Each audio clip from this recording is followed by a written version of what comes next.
Hoje é Santa Ceia e o Senhor trouxe algo bem pontual para nós. Essa semana a gente estava conversando sobre algumas coisas e a última vez que eu ministrei eu falei sobre impedimentos externos que a gente ou carrega, né, como a dor, ou bagagens como pessoas ou coisas ou ambientes que a gente deveria deixar. E o Senhor ministrou para mim recentemente em relação a Moisés, sobre a vida dele e os impedimentos, que são atalhos que ele criou para si, que são internos, práticas e atitudes dele, que também o prejudicaram e muito no seu propósito. Então hoje a gente vai aprender um pouquinho com Moisés em relação a isso. Deixa eu só tratar esse... já está um tempo bem dessa. E por que a gente vai falar de atalhos e por que eles podem ser um empecilho na nossa vida, né? Deixa eu mandar para ti, Michael. Não mandei os versículos, né? Mandei pro coisa, esqueci. Porque não sei se muitos conhecem, ali a gente mora próximo, a gente mora no Petrópolis, né? E para quem vem do Petrópolis para o centro, a gente vai parar ali no sinaleiro dessa rua da Petrópolis, ali com a Monsenhor, onde tem o Sedup e tem um posto de esquina. A maioria deve conhecer, né? E ali tem uma placa bem bela e bonita dizendo não pode converger à esquerda. Só que daí o retorno, tu tem que ir lá na frente, né? Passar na frente do Sedup, esperar a outra principal para você entrar e depois poder ir para Monsenhor. Eu já perdi as contas de quantas vezes eu me fiz de boba e fiz a conversão à esquerda. Fui para Monsenhor como eu precisava. Só que esses atalhos que a gente cria, eles além de nos dar multa, ou seja, um valor monetário que vai nos custar algo, eles ainda podem nos desabilitar. Não tem a BR, por exemplo, lá dos 280, é uma BR, mas é só 2 vias. A BR, eu não posso entrar diretamente para o lado que eu quero, eu tenho que sair, esperar os 2 lados estar livre para convergir. Mas quantos de nós já deu uma desperto e só jogou o carrinho e foi? É isso que eu quero que vocês tenham em mente. Esses atalhos que a gente faz, que parecem nos ajudar, mas vão nos ter um alto custo, amém? Ou até podem estar nos desabilitando. Eu acredito que muitos aqui estão ansiosos para fluir no propósito do Pai, amém? E alguns talvez até já estejam frustrados, achando que não vai mais acontecer, já foi, já passou, isso não é mais para mim. Cansei de criar expectativa quanto a isso. Porém, talvez hoje você veja e perceba aquilo que te falta resolver internamente, já que os externos a gente já falou na outra vez, para que você finalmente possa acessar aquilo que o Senhor tem para você, porque o propósito dele sobre a nossa vida é real. O que ele libera sobre a nossa vida é real. Mas também a única pessoa que pode nos tirar desse processo somos nós. Não são as pessoas, os ambientes e as autoridades. Somos nós. O tempo do Pai, ele é perfeito, só que os processos são inevitáveis. Então, quando a gente cria determinados atalhos, a gente está se prejudicando. Então, a gente vai ler ali em Atos 7, do 20 ao 29. Eu vou ler aqui na versão Nova Almeida atualizada. Naquela época nasceu Moisés, que era formoso aos olhos de Deus. E durante 3 meses foi criado na casa de seu pai. Quando foi exposto, a filha do faraó o recolheu e o criou como seu próprio filho. Assim Moisés foi instruído em toda a sabedoria dos egípcios e era poderoso em palavras e obras. Quando completou 40 anos, veio-lhe ao coração o desejo de visitar os seus irmãos, os filhos de Israel. Ao ver um deles sendo maltratado, defendeu-o e vingou o oprimido, matando o egípcio. Ele pensava que os seus irmãos entenderiam que Deus lhe daria liberdade por meio dele. Mas eles não entenderam. No dia seguinte, ele apareceu a alguns deles que brigavam e tentou reconciliá-los, dizendo: homens, vocês são irmãos, por que estão maltratando um ao outro? Mas o que maltratava o próximo empurrou Moisés, dizendo: quem o nomeou chefe e juiz sobre nós? Acaso você quer me matar, como ontem matou o egípcio? Ao ouvir isso, Moisés fugiu e viveu como estrangeiro na terra de Midian, onde lhe nasceram 2 filhos. Amém? Vamos orar? Pai amado, querido Deus, eu quero te agradecer, Senhor, por esse tempo, por esse momento, por essa palavra, Senhor. Queria te pedir, Senhor, que em nome de Jesus, toda e qualquer resistência, toda e qualquer distração, todo e qualquer engano, toda e qualquer má influência, tudo aquilo que não procede de Ti, na nossa mente, no nosso coração, no nosso meio, Senhor, que cesse agora pela autoridade que é no nome de Jesus, que caia por terra agora pela autoridade que é no nome de Jesus, que Teus anjos de guerra continuem permanecendo aqui, Senhor, impedindo todo e qualquer agir contrário a Ti. Pai, torna nossa mente e nosso coração cativos a Ti. Pai, que em nome de Jesus apenas o Teu querer, a Tua direção e a Tua palavra seja trazida aqui nessa noite. Que eu não seja um empecilho, Senhor, aquilo que Tu queres fazer. Que eu seja como um canal sem obstrução diante de Ti. Pai, que os corações aqui sejam como terra fértil, Senhor, em nome de Jesus. Pai, nós queremos receber de Ti, Pai, e renovar a nossa aliança contigo, em nome de Jesus. Amém. O primeiro atalho que a gente vai falar ali, a gente vai citar 3 pontos ali em relação a Moisés. O primeiro são os atalhos dele, né? Como a gente viu ali em Atos 7, do 20 ao 22, ele foi criado pela filha do faraó, amém? Só que quando ele foi deixado ali, a filha do faraó pegou ele, a gente já sabe da história, né? Miriam levou ele até a sua mãe, a mãe criou ele até desmamar. Na cultura dos hebreus, isso se dá de 3 a 5 anos. E a gente sabe que eles têm uma cultura muito forte e invejável de educar os filhos contando as histórias dos seus antepassados, contando aquilo que o Senhor fez na vida deles. E como ao ver Moisés, eles sabiam que ele era formoso aos olhos de Deus, eles sabiam do grande propósito que Moisés tinha. Então, naquele período de formação do caráter, que é a primeira infância, ele já foi instruído, ele sabia do seu propósito, ele sabia da sua identidade. Então, só que o que acontece? Ele tendo esse conhecimento, né, da sua cultura e do seu propósito, a gente vê ali no versículo 23, que o primeiro contato dele com o seu povo foi aos 40 anos. Você já parou para pensar? Você chegar depois de 40 anos, um povo que nem te conhece direito, nem te conhece mais, porque, né? Nem sabiam, talvez todos assim, da existência dele, e você já quer ter um contato com eles a ponto de defendê-los daquela forma, de criar a situação que ele criou. Eles nem sabiam quem ele era. Então, o primeiro atalho que Moisés criou ali foi a rebeldia.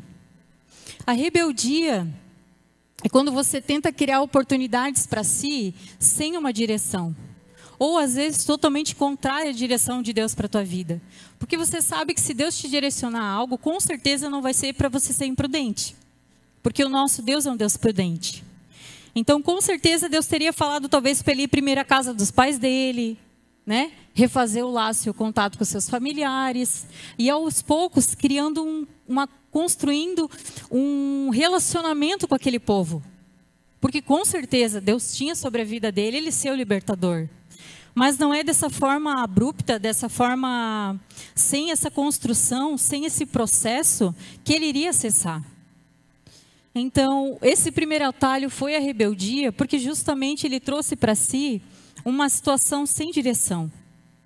Quando a gente sabe que a gente tem algo para desenvolver da parte de Deus, a gente precisa buscar a direção, o modo, o tempo, para que a gente faça as coisas no tempo do Senhor.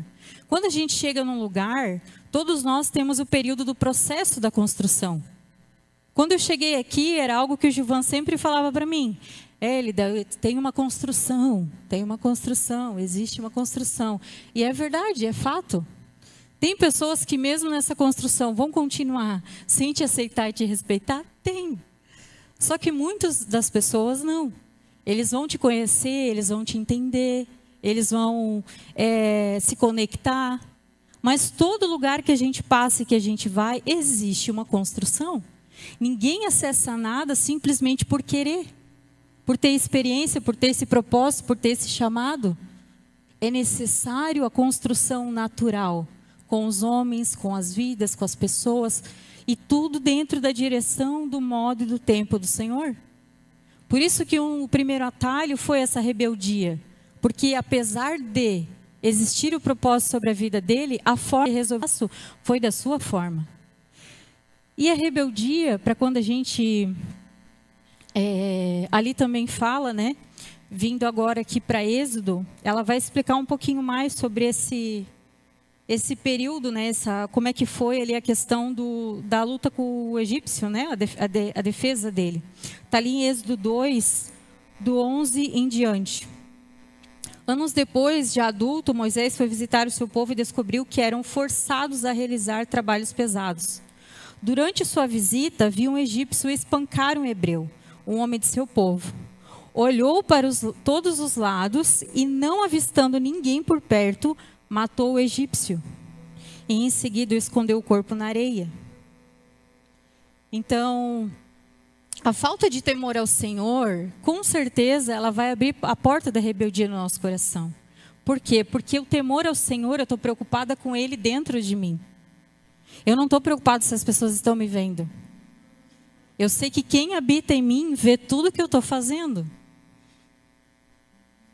Então, se Moisés, trazendo para os nossos dias, para o nosso tempo, se nós tememos ao Senhor, dificilmente a gente vai criar situações e oportunidades sem a direção de Deus, sabendo que mesmo que ninguém esteja vendo o que você está fazendo, mas o Senhor está vendo.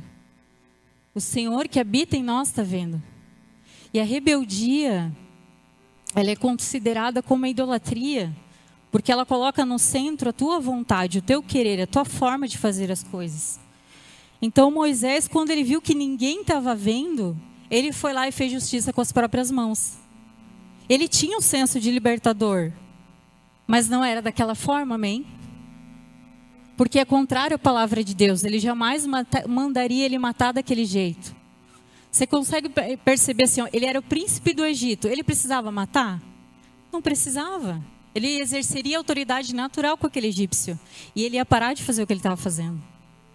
Mas quando a gente não percebe, a gente não tem esse temor no nosso coração, e a gente deixa a nossa justiça própria resolver coisas como a gente acha que deve fazer, a gente se pega fazendo coisas como essa, precipitações que a gente poderia ter evitado, que vão custar a vida de pessoas, vão custar ministérios de pessoas. Porque a gente traz tudo tanto para o natural quanto para o espiritual, amém? Então a nossa negligência de promover para nós esse atalho da rebeldia, ele não prejudica só a nós, ele prejudica as pessoas à nossa volta também. Por isso que a gente precisa ter muita sensibilidade de qual que é a direção do Senhor para a nossa vida nesse tempo, nesse modo, na nossa família, nessa comunidade. Nós estamos promovendo coisas fora do tempo, fora do modo, fora da direção, sem os processos? Ou nós estamos abraçando a comunidade, a nossa família, o nosso trabalho, nos processos que o Senhor tem nos direcionado? Porque, como eu disse no início, esses atalhos eles vão nos custar algo ou até nos desabilitar. Quando queremos consertar tudo sozinhos, acabamos ferindo quem poderia nos ajudar. Um exemplo também, né, dessa rebeldia é como Corá. Lembra aquele que se rebelou contra Moisés depois? Quem fez ele o bambambam do deserto do povo aqui? Nós também somos santos. Ele não sacrificou só a família dele com essa rebeldia, não só a vida dele com essa rebeldia, a família inteira pereceu com ele. Então a gente tem que ter muito cuidado. essa autonomia, né, de fazer o que a gente, de criar as nossas próprias oportunidades, sem a submissão que nos é devida, quando você está construindo algo no reino de Deus, ela vai te trazer muitas dores, muitos atalhos que vão te custar muito alto. E você pode dizer assim, nossa, então eu nunca vou poder fazer nada do jeito que eu quero, da forma que eu acho que tem que ser, então todas as minhas proatividades agora estão erradas, eu não posso ter as minhas próprias ideias. Não, como filho, acaba tendo e deve ter. Só que como que eu sei que a minha proatividade, as minhas ideias, elas são válidas, elas são realmente algo que vem da parte do Senhor, elas têm que estar de acordo com a palavra. Por que a gente sabe que a atitude dele foi rebelde? Porque está contrária à palavra. E se está contrária à palavra, nem o Espírito Santo e nem ninguém vai fazer isso dessa forma. Ah, mas eu não conheço toda a palavra ainda, mas é nossa obrigação conhecer, de capa a capa. Senão a gente é um advogado sem conhecimento da Constituição, um médico que não estudou. E fique tranquilo, tá? Porque quando eu ouvi isso do meu pastor, eu já era anos crente, eu não tinha lido a Bíblia inteira ainda. Então, se você se identificou com isso, é só para você começar a ter esse zelo de conhecer a Bíblia inteira. E não sentir algum pesar, amém? Quem nos impulsiona a fazer a nossa vontade, o que queremos, do nosso jeito, é apenas Satanás. Então, quando a gente for levado, né, a fazer aquilo que a gente quer, a colocar a nossa vontade na frente, tem um único evangelho que diz isso. Que isso aqui é construção minha, tá? Satanás capítulo 1, versículo 1. Façais o que quereis, do jeito que preferir e a seu tempo. Assim receberá o fim que os teus desejos promoveram. Uma vida e uma eternidade comigo. Amém? Satanás quer mesmo que você faça a sua vontade. Do teu tempo e do teu jeito. Mas o Espírito Santo não. A primícia de ser cristão é negue-se, tome a sua cruz e siga-me. Nos custa, dói e pesa. Não é leve, não é ergométrica. A rebeldia, ela abre caminho para a obstinação quando a gente insiste fazer do nosso jeito. Por isso, mesmo com boas intenções, por isso que o segundo atalho que Moisés cria para si mesmo é a obstinação. Como ele viu a injustiça ali, ele quis agir da sua própria forma. Ele quis fazer do seu próprio jeito, mesmo com uma boa intenção. Mas, como eu já disse, em desacordo com a palavra, né? E sem temor. Porque ao ver que não tinha ninguém do lado dele, ele matou e enterrou. E não ia falar mais sobre nada daquilo se as pessoas não tivessem visto. Então, olha onde vai, né? A obstinação e a rebeldia. Eu sou capaz de cometer um crime, fingir que está tudo bem, me fazer de pacífico no outro dia, porque ele se apresentou como pacificador no outro dia diante de um dilema, e querendo ser reconhecido como libertador. Então, a obstinação, ela vai colocar a tua vontade e o teu querer no centro, onde Deus deveria estar. A obstinação, ela pode ser vista também na vida de Saul. Saul, quando ele recebeu a ordem direta de esperar Samuel, eliminar todo o povo, o rei, o gado, tudo que tinha naquela terra, e ele poupou o gado e não matou o rei, na cabeça dele, quando Samuel chegou, ele se justificou, mas eu fiz o que Deus mandou. E o obstinado é assim. Na cabeça dele, eu fiz exatamente o que Deus me pediu. Ele tem sempre uma justificativa. Só que nós sabemos que pelo que Deus fala na sua palavra, pelo que Ele tem no nosso coração, está diferente. Mas a gente não aceita, a gente justifica. Lembra que eu falei no outro domingo que eu ministrei, né? A massagem relaxante com os nozinhos. Então, é nesse sentido. A gente não aceita os nozinhos, a gente não aceita resolver. Não, eu estou fazendo tudo de acordo com o que Deus me mandou. Eu sempre fiz, eu sempre respeitei. Mas na hora do vamos ver, no dia a dia, ou quando ninguém está vendo, só você e o Senhor sabem se você realmente é um pacificador, um construtor na comunidade ou um coveiro. O obstinado, ele tem esse perfil. Ele parece aquele que vai construir, vai ajudar, vai auxiliar, vai agregar. Mas quando a gente sonda o coração e percebe as ações, são contrárias à fala. Então isso é um atalho de obstinação, onde a sua vontade, o seu modo de fazer é maior, é prioridade acima do que Deus tem trazido para você. E isso é tão sério que ele gera uma idolatria em nós. E a idolatria, ela nos cega. Ela nos deixa surdo, ela nos deixa mudo, porque nós estamos com o foco em nós. E nós não somos Deus. Nós somos como uma imagem feita de barro. Nós não conseguimos ouvir ao Senhor quando a nossa vontade, o nosso querer está gritando aqui dentro. Por isso que jejum, oração e palavra, eles silenciam os sons externos e nos permitem ter essa conexão íntima com o Senhor. Por isso que a gente não faz por uma escala, porque é obrigado, mas porque isso nos aproxima do Pai. Provérbios 29:11 diz: o homem que muitas vezes repreendido endurece a serviço será quebrantado de repente, sem que haja cura. Que nós não precisamos chegar a esse ponto, que a gente identifique esse atalho de obstinação em nós e possamos eliminar esse atalho da nossa vida. Persistir no próprio caminho pode nos cegar para a voz de Deus. E quando a obstinação se une à ambição de reconhecimento, surge a usurpação, que é o último atalho que Moisés criou para si. Querer um lugar de autoridade e reconhecimento que você não construiu e não aceitou passar os processos necessários. Moisés, ele queria o reconhecimento. Ele falou ali, poxa, achei que todos iam me reconhecer. Mas o que aconteceu? O efeito contrário. No outro dia, quando ele foi super pacificador com eles, o que eles falaram? O que tu quer? Vai me matar também? Não era para eles se sentirem protegidos? Ele não matou o egípcio que estava batendo no hebreu? Mas quando você toma esses atalhos e quer acessar um lugar antes do tempo, ou antes da construção necessária para o acesso, que a direção de Deus não é vontade do homem, que todos têm que passar porque são processos inevitáveis, o que vai acontecer? Efeito contrário. Por melhor que seja a tua boa intenção. Efeito contrário, resistência.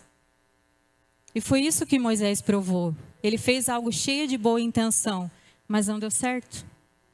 A justiça própria dele, sem responsabilidade de buscar o Senhor, fez ele, além de causar uma péssima impressão, né? Desmontar todo o castelinho que ele tinha em relação àqueles que ele achou que ele ia ajudar, quanto causou umas feridas muito maiores lá na frente, né?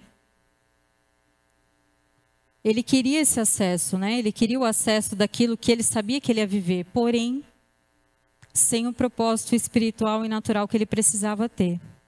Isaías 30:1 fala assim, ó, ai dos filhos rebeldes, diz o Senhor, que executam planos que não procedem de mim, e fazem alianças não pelo meu espírito, mas é para acrescentarem pecado sobre pecado. Então, quando a gente executa coisas que não foi direção do Senhor, ou não ao seu tempo, né? Porque o tempo dele é perfeito e às vezes a gente, na nossa ansiedade, no nosso muito querer, a gente antecipa. Ele fala que isso não vem dele e que as alianças feitas nesse tempo, dessa forma, elas ainda acumulam pecado sobre pecado. A submissão contínua ao corpo de Cristo, ela é essencial para evitar atalhos que geram rejeição e bloqueio do propósito. Por isso que ali em Colossenses 2, do 6 ao 7, ele fala assim, portanto, assim como recebestes Cristo Jesus, o Senhor, continuai a viver nele, enraizados e edificados neles, firmados na fé como fostes ensinado, transbordando em ação de graça. Toda vez que você quer viver algo da parte do Senhor, você precisa entender que você precisa gerar raízes para a estrutura que ele vai fazer. E você só tem duas formas. Ou você faz parte de um lugar, se submete a uma autoridade e se aceita os processos para criar raízes, ou você começa algo de si mesmo. ou pela direção do Senhor, mas algo que você não precisa se submeter a alguém, mas também vai haver processos para que as tuas raízes cresçam, até que a estrutura possa vir. Ele não pula processos, ele não é negligente com ninguém. Por isso que às vezes muitos de nós estamos frustrados, porque ainda não acessamos, mas é porque a gente não permite a estrutura, porque a gente não aceita as raízes necessárias. E isso não tem como evitar. Eu sei muitas coisas que eu passei, e por isso eu posso falar isso. Foi bem doloroso para mim, muitas delas, mas todas elas me forjaram para aquilo que o Senhor tem feito na minha vida hoje. Então, o segundo ponto que a gente vai ver são os processos inevitáveis. Porque como Moisés ali, ele acabou fugindo, ao saber que todo mundo acabou sabendo do que ele fez, o Senhor, ele recalcula a minha e a tua rota, amém? Todos os dias ele nos atrai com cordas de amor. A intenção dele é que nós possamos viver e acessar o seu propósito. Mas ele não abre exceção para ninguém. Talvez a nossa ideia de pais hoje, que são reféns dos filhos, a gente talvez tenha uma mentalidade, criamos a ilusão de ter um Deus carente. Que ele só vai me dar as coisas quando que eu só, por exemplo, assim, que ele precisa da minha criança nele, ele precisa que eu queira fazer algo, a igreja precisa de mim, a igreja precisa do meu recurso, daí por isso que eu só faço se eu quiser, eu só me empenho em alguma coisa se eu estou na frente, eu só dou o meu melhor se eu estou no altar, se eu faço algo. Essas coisas, o Senhor, ele não é carente. Quem abriu essa porta, quem nos confiou algo foi o Senhor. E ele precisa de um coração rendido. E o teu bolso também precisa estar rendido, porque o dinheiro, ele é considerado um senhor na tua vida. Então, se você não tem o teu coração e o teu bolso rendido a ele, pode ter certeza que quem te governa é Mamon também. Às vezes não é nem você mesmo. Você é escravo de um Deus ainda pior, que em vez de você estar usando o recurso, ele está dominando você. Então nós precisamos parar de achar que Deus precisa de nós para algo. Ele escolheu nos tornar filhos. Foi uma escolha dele. Ele escolhe esperar que você o aceite, que você o busque, que você pague sim o preço necessário para receber mais dele. Ele espera sim que você escolha ele todos os dias, em vez da Netflix, da internet, das coisas que você gosta tanto. Porque uma vida que sem ele não vai gerar uma eternidade com ele. Não adianta, ele não tem neto, ele não tem outros meios e caminhos a não ser o relacionamento íntimo de Jesus com a gente. Então, ou a gente entende que nós nos moldamos a ele, o preço dele foi muito alto por nós. Que ele não é carente, ele não precisa de nós para nada. Ou a gente realmente vai continuar assim, 40 anos rodando igual o hamster na gaiolinha, por algo que poderia ter virado a chave em dias. Mas nós precisamos nos moldar, os processos são inevitáveis. Não tem estrelinha de Jesus, não tem quarta pessoa da Trindade. Todos nós precisamos passar, é inevitável. Então, quando Moisés ele vai para Midian, está ali em Êxodo 2, do 16 a 22. Eu vou ler só o finalzinho ali do 15. Quando chegou a Midian, estabeleceu-se junto a um poço.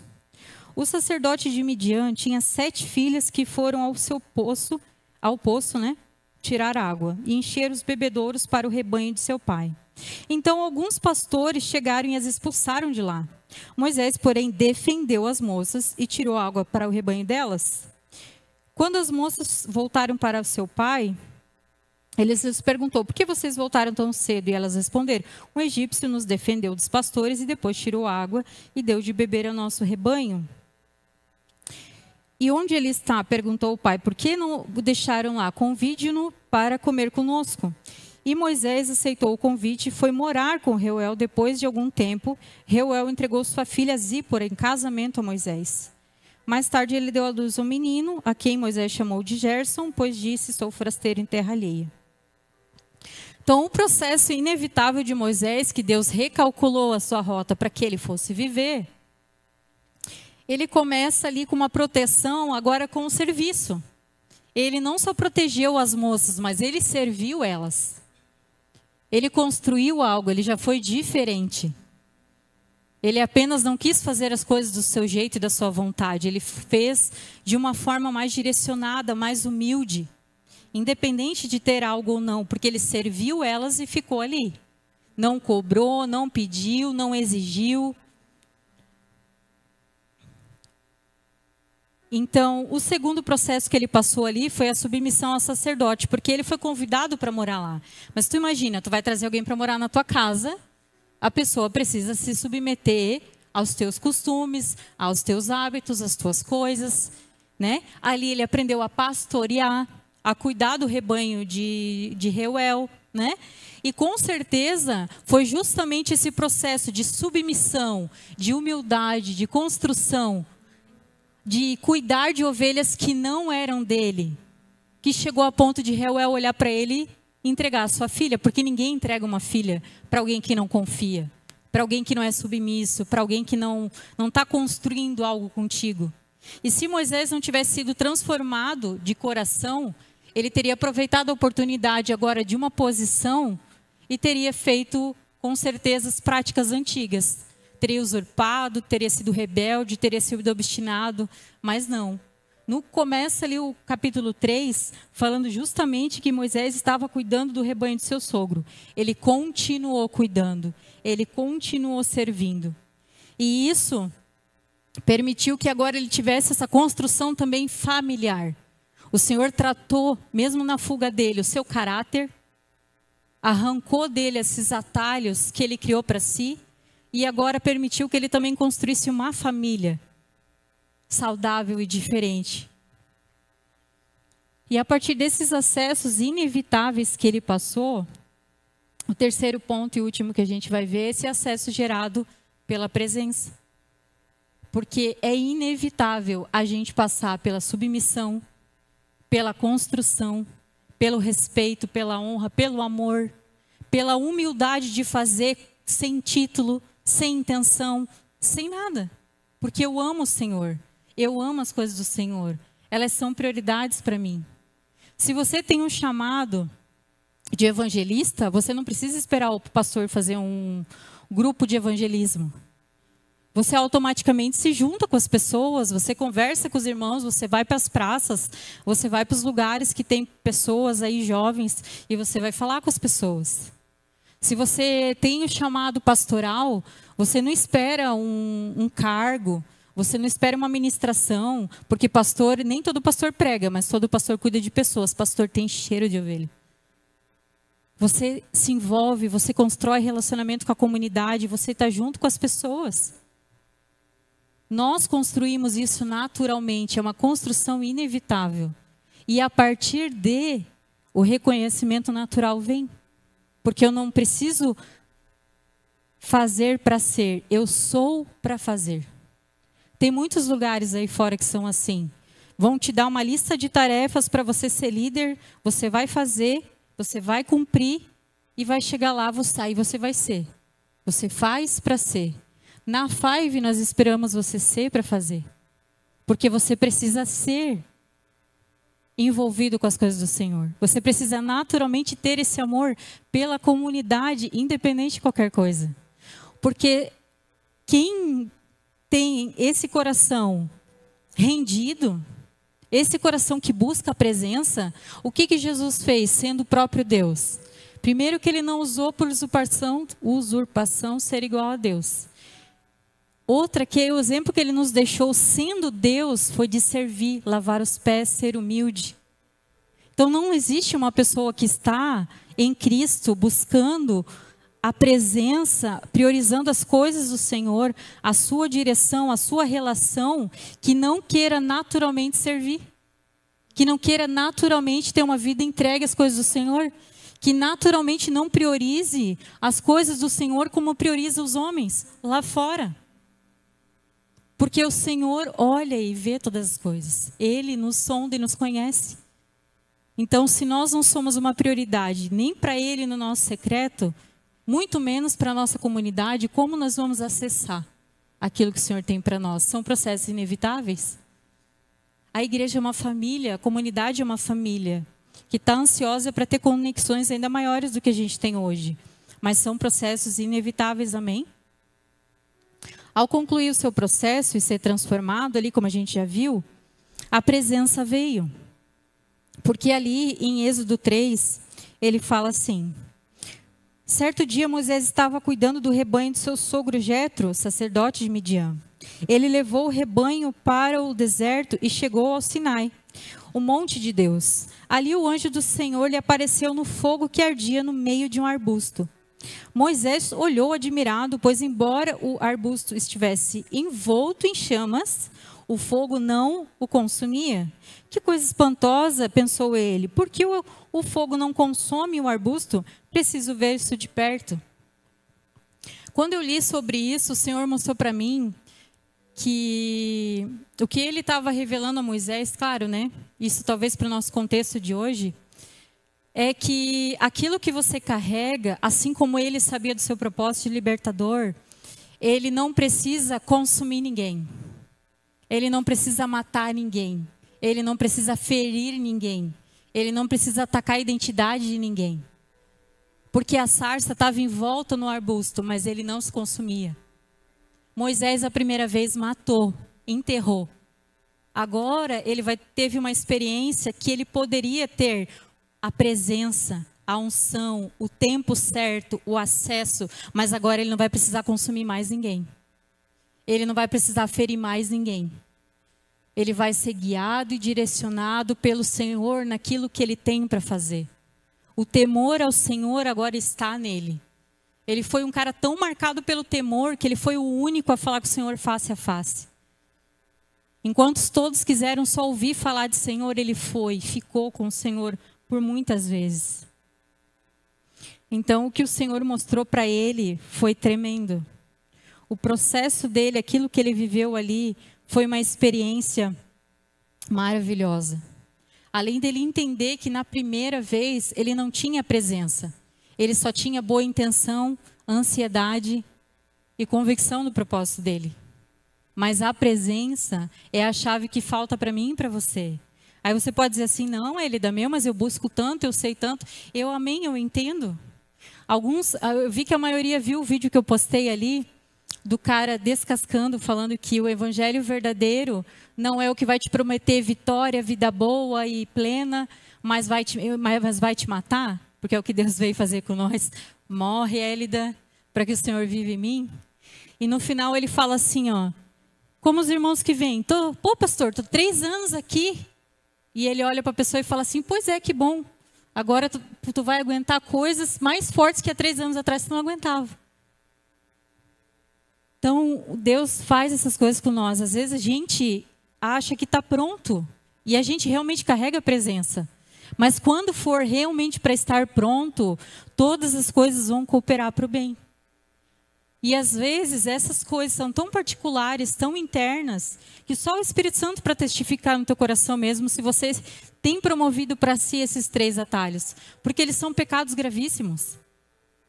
Mas às vezes a gente tem e dificilmente a gente vai identificar, renunciar para deixar para lá, né? Para acessar aquilo que o Senhor tem para a gente finalmente. Então a presença, ela deve ser prioridade para quem busca o acesso. Esse detalhe fez toda a diferença na vida de Moisés e com certeza vai fazer na nossa. Então, apesar de Moisés transformado ali, como a gente sabe, quando Deus foi falar com ele, ele chegou a irar a Deus porque Deus queria que ele fosse o libertador e ele recusou. Não, eu não falo bem, não, eu não me comunico bem, não é bem assim. Mas a gente viu lá em Atos 7, acho que é 22, né? Assim Moisés foi instruído em toda a sabedoria dos egípcios e era poderoso em palavras e em obras. Então por que Moisés agora estava correndo do chamado dele?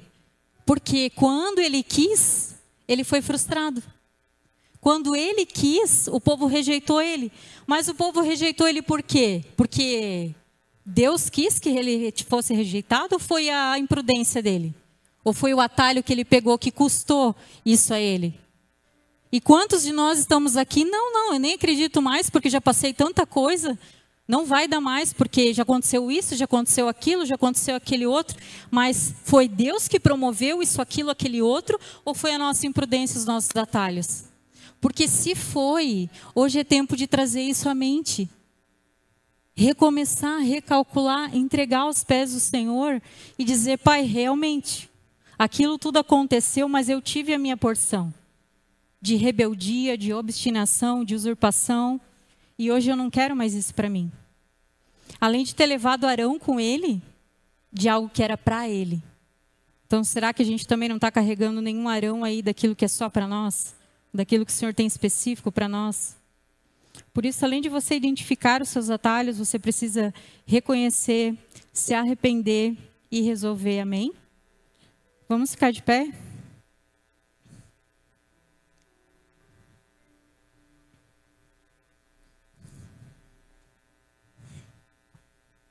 Esses atalhos que a gente pega, tanto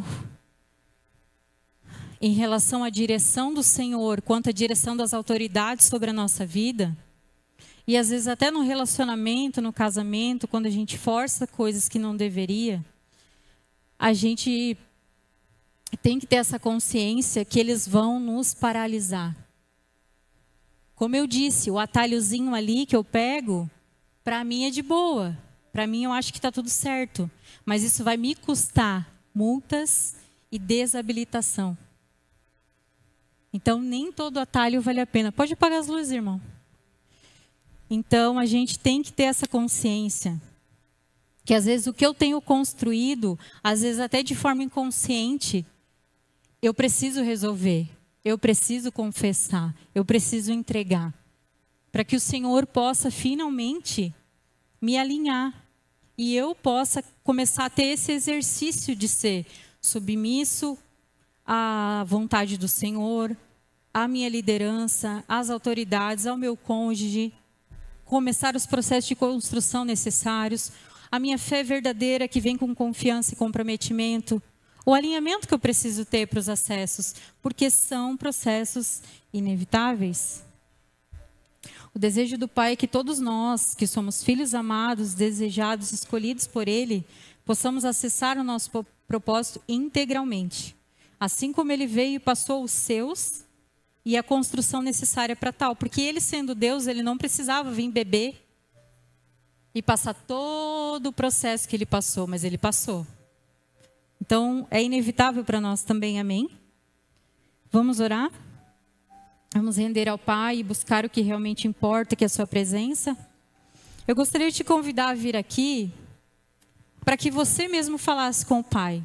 Isso não é sobre as pessoas à tua volta, isso não é sobre nós pastores, mas eu tenho certeza que assim como eu me encontrei em muitos pontos ali, todos nós aqui temos esses pontos. A questão é se vamos reconhecê-lo ou não. Mas como nós estamos no momento de Santa Ceia, o Pai quer com certeza trazer um bálsamo no nosso coração, trazer um conserto ao nosso coração. Então eu gostaria de convidar todos vocês aqui para que você tenha o seu tempo de falar com o Pai, para que você converse com Ele, para que você peça a Ele ajuda, talvez para enxergar se você não identificou nenhum, para que Ele possa abrir o teu coração sobre isso. Então eu gostaria que vocês estivessem aqui nesse momento com o Pai, entre você e Ele. Amém?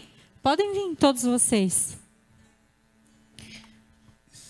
E que o Pai realmente fale conosco nessa noite, que o Pai, Ele possa nos perdoar, nos reconciliar, porque Ele conhece o nosso coração. Nós, como os pastores, somos gratos a cada família aqui representada, porque a gente conhece o coração de vocês. A gente sabe do potencial e do propósito de cada um de vocês. Por isso nós trazemos e somos fiéis à palavra que o Senhor coloca no nosso coração, para que a gente possa ver o crescimento de vocês, o alinhamento de vocês, o acesso de vocês. É com esse temor no coração é que nós estamos liberando aquilo que o Senhor traz através de nós. Porque se a gente fosse temer mais aos homens do que a Deus, nós não seríamos fiéis e leais à sua palavra. Então que em nome de Jesus você e o Senhor, abra o teu coração para Ele. Se você sabe que você quer os acessos, se você sabe que você já está pronto, que você já se sente capaz, você já construiu algo, você já passou os processos, você identificou certinho como Ele foi lá, recalculou a tua rota, e você sabe a estação que você está. Eu queria que mesmo assim você agradecesse Ele. Se você já identificou essas coisas e já está em outra estação, agradeça a Ele se você já está acessando também esses momentos. Mas fale com o Pai, amém? Seja algo entre você e Ele. Pai, em nome de Jesus, eu gostaria de pedir, Senhor, Espírito Santo de Deus, que venha o teu toque sobre Ele, Senhor. Tu sabes quão trabalho, Senhor, quanto é difícil liberar as tuas palavras, Senhor, liberar os teus... a tua direção, aquilo que tu tens para nós. Mas eu quero te pedir que o Senhor fale aos corações. Vai ser ministrada essa canção, Senhor, que vai falar justamente do que realmente importa, das coisas que nós gastamos tempo e energia no que não precisa muitas vezes. Mas, Pai, em nome de Jesus, abre os corações, conforta, consola, traz consciência, Pai. Toca os teus filhos, Senhor. Que a tua unção seja liberada, um renovo também de unção sobre eles. Que eles possam ter os acessos destravados. Pai, se houve aqui autoridades que liberaram palavras contrárias sobre a vida deles, que seja quebrada agora em nome de Jesus. Porque aqui nós temos um ambiente saudável, desejoso para que eles cresçam, criem raízes, se fortaleçam, se desenvolvam. Pai, em nome de Jesus, que toda ação contrária, ela não prospere diante da tua palavra, diante do teu decreto, diante daquilo que tu tens liberado. Pai, em nome de Jesus, gera-nos coragem, ousadia para esses acessos. Pai, em nome de Jesus, que esse momento nós possamos sentir no espírito, no físico e no emocional o teu renovo, Pai. Em nome de Jesus. Se você quiser depois orar por alguém,